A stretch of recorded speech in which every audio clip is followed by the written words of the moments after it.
Haleluya. Wahyu pasal 10. Saya akan bacakan dari ayat 1 sampai 7. Dan aku melihat seorang malaikat lain yang kuat turun dari surga, berselubungkan awan dan pelangi ada di atas kepalanya, dan mukanya sama seperti matahari, dan kakinya bagaikan tiang api. Dalam tangannya ia memegang sebuah gulungan kitab kecil yang terbuka. Ia menginjakkan kaki kanannya di atas laut dan kaki kirinya di atas bumi. Dan ia berseru dengan suara nyaring sama seperti singa yang mengaum. Dan sesudah ia berseru, ketujuh guru itu memperdengarkan suaranya. Dan sesudah ketujuh guru itu selesai berbicara, aku mau menuliskannya. Tetapi aku mendengar suatu suara dari sorga berkata, meteraikanlah apa yang dikatakan oleh ketujuh guru itu, dan janganlah engkau menuliskannya. Untuk yang ini, Tuhan melarang Yohanes untuk menuliskan apa yang sudah dia dengar, apa yang diucapkan oleh ketujuh guru. Maka kita perlu tahu, kita butuh tahu apa yang didengar oleh Yohanes itu. Dan malaikat yang kulihat berdiri di atas laut dan di atas bumi, mengangkat tangan kanannya ke langit. Dan ia bersumpah demi Dia yang hidup sampai selama-lamanya, yang telah menciptakan langit dan segala isinya, dan bumi dan segala isinya, dan laut dan segala isinya. Katanya, tidak akan ada penundaan lagi. Ayat 7. Tetapi pada waktu bunyi sangkakala dari malaikat yang ketujuh, yaitu apabila ia meniup sangkakalanya, maka akan genaplah keputusan rahasia Allah. Jadi ketujuh guru terkoneksi terkait dengan rahasia Allah yang harus dibukakan. Kapan waktunya? Haleluya. Jadi dikatakan di sini bahwa ketujuh guru memperdengarkan suaranya di ayat yang ke-4. Saya ulangi lagi, ayat 3 dan 4. Dan ia berseru dengan suara nyaring sama seperti singa yang mengaum. Dan sesudah ia berseru, ketujuh guru itu memperdengarkan suaranya. Dan sesudah ketujuh guru itu selesai berbicara, berarti Yohanes mendengar apa yang diucapkan oleh ketujuh guru. Aku mau menuliskannya, aku mau menuliskannya. Saudara bisa bayangkan kalau apa yang didengar oleh Yohanes dituliskan di Alkitab ini. Kira-kira Alkitab ini akan seberapa tebal? Alkitab kita sudah cukup tebal. Kalau ini dituliskan, akan seberapa tebal? Ini hanya pemikiran natural. Tapi saya percaya ini lebih daripada sekedar tebal atau tipis. Ini melampaui hal itu. Sebab Alkitab yang sudah dituliskan di sini tidak bisa dikurangi, tidak bisa ditambah. Apa yang sudah tertulis di sini adalah ya dan amin. Kita hanya butuh Roh Kudus untuk mengerti maknanya. Sehingga kalau kita mengerti maknanya, itu akan membawa kita bisa melayani Tuhan dengan benar. Dan dikatakan, aku mau menuliskannya, tetapi aku mendengar suatu suara dari surga berkata, meteraikanlah apa yang dikatakan oleh ketujuh guru itu, dan janganlah engkau menuliskannya. Dengan kata lain, sembunyikan. Kamu dengar saja, tapi jangan ditulis.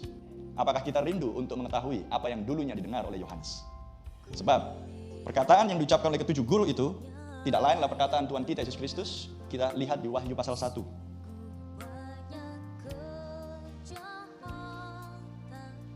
Di Wahyu pasal 1, di ayat yang ke-17. Ketika aku melihat dia, D besar, berarti Tuhan kita Yesus Kristus, tersungkurlah aku di depan kakinya sama seperti orang yang mati.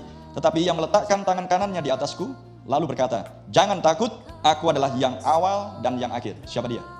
Yesus Kristus. Tidak memiliki penafsiran yang berbeda.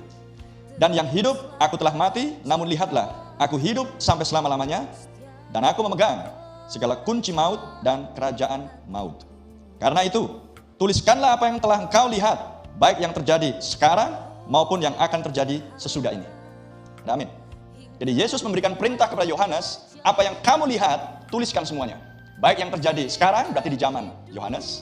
Dan saudara harus tahu bahwa penglihatan yang didapatkan Yohanes ketika ia berada di Pulau Patmos, itu berlangsung sekitar 2 tahun, bukan 1 hari. Antara tahun 95 dan 96. Yesus disalibkan pada tahun 30. Maka sekitar 40 atau 60 tahun kemudian penglihatan diberikan kepada Yohanes, Rasul Yesus Kristus, ketika ia berada di Pulau Patmos. Untuk sedikit latar belakang, supaya saudara melihat kenapa Yohanes berada di Pulau Patmos. Ayat 9. Aku Yohanes, saudara dan sekutumu dalam kesusahan, dalam kerajaan dan dalam ketekunan menantikan Yesus, berada di pulau yang bernama Patmos oleh karena firman Allah dan kesaksian yang diberikan oleh Yesus. Jadi Yohanes berada di Pulau Patmos bukan karena Yohanes adalah orang buangan atau penjahat atau musuh negara. Karena Pulau Patmos di masa itu seperti Alcatraz di zaman kita. Adalah tempat pembuangan orang-orang yang menjadi musuh negara atau penjahat kelas berat dan seterusnya. Tetapi Yohanes dikatakan di sini berada di Pulau Patmos adalah untuk maksud menerima semua penglihatan yang besar ini. Dan di pulau tersebutlah maka antara tahun 95 sampai 96 Yesus sendiri datang kepada Yohanes. menyatakan pewahyuan tersebut. Kita lihat di Wahyu 1 ayat 1. Supaya saudara melihat bahwa tulisan Yohanes ini bukanlah tulisan dia. Wahyu 1 ayat 1. Inilah wahyu Yesus Kristus yang dikaruniakan Allah kepadanya, supaya ditunjukkannya kepada hamba-hambanya apa yang harus segera terjadi, dan oleh malaikatnya yang diutusnya, ia telah menyatakannya kepada hambanya Yohanes. Jadi, kitab Wahyu adalah satu-satunya kitab di dalam Alkitab kita, di mana Yesus sendiri yang menyatakan dirinya kepada hambanya, Yohanes. Berbeda dengan semua kitab yang lain. Mereka mendapatkan tulisan kitab Matius, Esther, Yeremia, dan lain sebagainya. Mereka menuliskan berdasarkan pengilhaman, sebagian berdasarkan penglihatan. Tetapi wahyu secara khusus dari pasal 1 sampai pasal 2 adalah penglihatan yang didapatkan oleh Yohanes di Pulau Patmos. Dan jika Anda berbicara penglihatan, itu bukan sesuatu yang normal bagi manusia biasa. Itu sesuatu yang melampaui pemikiran manusia, itu melampaui sesuatu yang bisa dipikirkan manusia. Saudara bisa bayangkan, apa yang dilihat Yohanes yang dikatakan di Wahyu 1 ayat 17 tadi, itu adalah penglihatan yang harus terjadi sekarang dan yang akan datang. Dan Yesus katakan, semua yang kau lihat Yohanes, tuliskanlah itu. Luar biasa. Dan saya percaya kita berada di zaman yang dimaksudkan oleh Tuhan Yesus, yang akan datang. Di ayat yang ke-19, tolong lihat. Baik yang terjadi sekarang maupun yang akan terjadi sesudah ini. Berarti kita di mana posisi kita?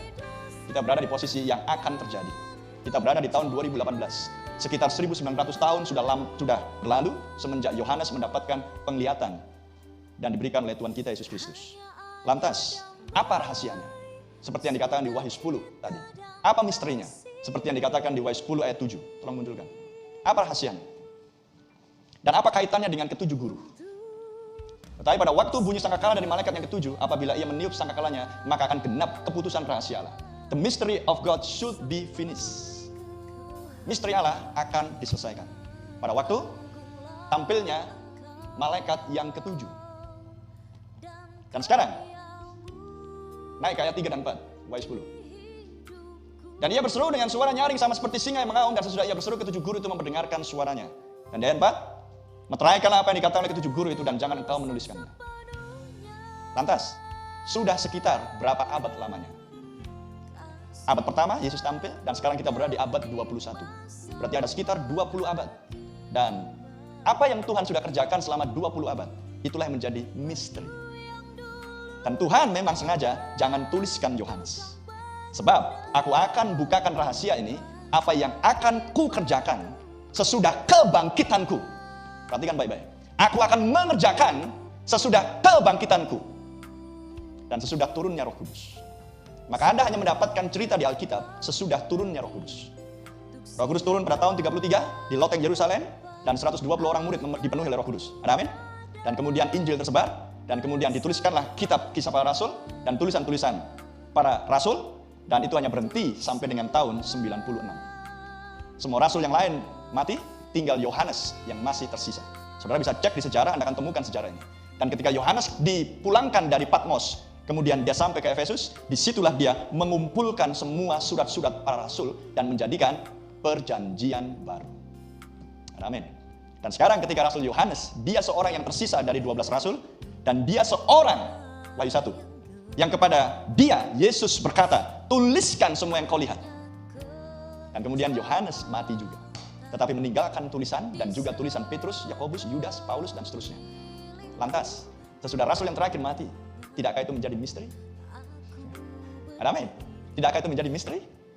Karena sangat jarang orang bisa mengetahui apa yang berlangsung, apa yang sudah terjadi di muka bumi ini sepeninggal para rasul. Karena tidak ada lagi tulisan rasul yang perlu ditambahkan. Apa yang sudah dituliskan itu sudah menjadi perjanjian yang baru. Dan celakalah orang yang mencoba menambah atau mengurangi. Lantas sekarang apa yang berlangsung antara semenjak kematian rasul yang terakhir Yohanes di sekitar abad yang ke-1 dan kemudian sampai dengan abad ke-21, di sini kita berada. Maka 20 abad sudah berlangsung, dan sekarang kita berada di abad 21, maka misteri itu adalah selama 20 abad. Apakah saudara ingin tahu apa yang berlangsung selama 20 abad? Karena apa yang terjadi selama 20 abad ini, jangan saudara pikir tidak ada kaitannya dengan kita yang berdiri dan duduk pada hari ini.